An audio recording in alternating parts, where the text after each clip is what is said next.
You want to talk about the next match? I don't know. I thought I would, but I don't know if I do. Well, we know Tony giveth and he taketh away. Jeff Jarrett versus Dax Harwood.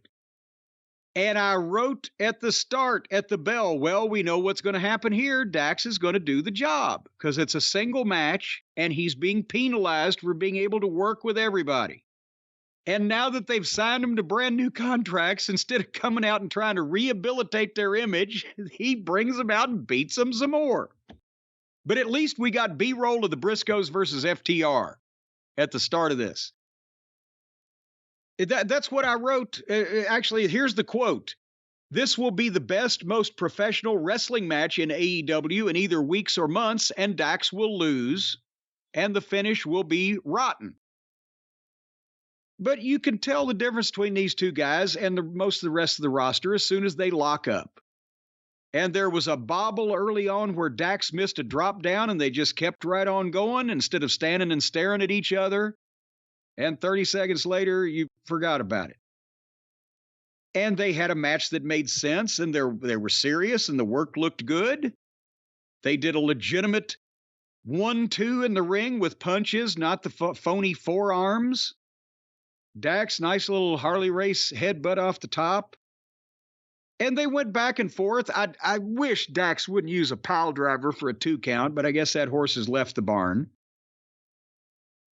But they had a wrestling match, and Jeff was going for the figure 4, and Dax was fighting out of it. And they would go back and forth, and then finally, they've got a few 2 counts, but Dax goes for an outside-in vertical suplex. And Sanjay Dutt appears, and they had been barred at the start of the thing. They made Sanjay and Jay Lethal and Zippy go back, and they weren't at ringside, but Dutt appears again. So what, if you're going to kick them out, what use does it make when they can just come back? But he tripped Dax for a 2 count, and then Dax rolls out and chases Sanjay around the ring and chases him through the ring. And as he's going through the ring, Jeff caught him with the fucking stroke, 1, 2, 3, which was not only a rotten flat finish, but also the ref saw Sanjay running around and so it was the only match that I've watched on this program, maybe in weeks, where I didn't feel insulted as a wrestling fan during the match part. There were no flips or gymnastics or dives or silliness. They had an actual wrestling match, just a rotten finish amongst 2 guys that honestly shouldn't be working with each other because they've got some kind of angle going on in Tony's mind and in the mind of his psychotherapist where Mark Briscoe talked FTR into teaming up with the heels, Jeff and Jay, against somebody else, but that didn't work out on the YouTube show. And there's some... Dax and Cash don't need to be having singles matches. It's not Dax and Cash's fault. They're the only 2 guys that can have a competent professional match with everybody on the card, which is why that especially Dax always gets beat in singles. And Jeff and Jay should be working with FTR if we're going to have any interaction here. But to have Sanjay and Zippy and this other interaction all involved, it doesn't make any sense, and it doesn't do any of these guys any good whatsoever. Your thoughts? I hated this match, and I thought it was awful. And I didn't What? And I didn't think I would. No, I did. And I like FTR obviously a lot. I like Dax Harwood a lot. I'm not a Jeff Jarrett fan, but I always recognize what he brings to the table in the ring. I don't think this worked.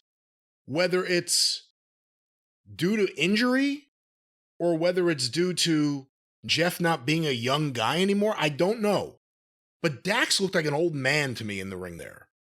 And there were some spots that just looked painful. I mean, in a sense, like, I'm not saying like a pile driver. I mean, just like basic movements. It didn't click. You say these guys shouldn't have been in this match. To me, that's the biggest reason why. It looked like 2 old guys wrestling a match to me.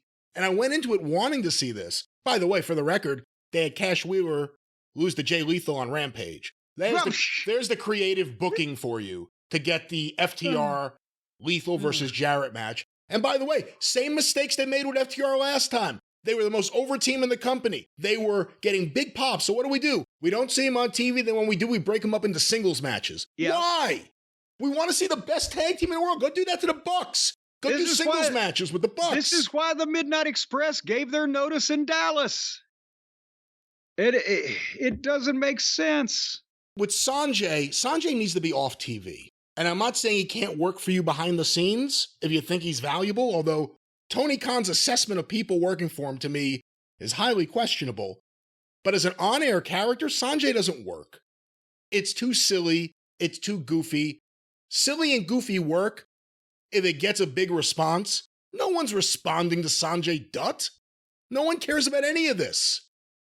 So those are my thoughts. Again, I wanted to like the match. You know what I think about Jeff Jarrett in terms of creatively. You know what I think about him in terms of the ring. I try to give fair assessments, but to me, this match just didn't come together. Okay, then is it an indictment of the rest of the matches on this program that this was the best one and yet it still wasn't that good? Do you understand what I'm saying? Like, I'm watching Dax move in the ring and I'm like, he's either really hurt or he can't work at a normal speed with Jeff, and I don't think it's that. There was something that just to me felt really off. Maybe jet lag? Maybe Jeff lag.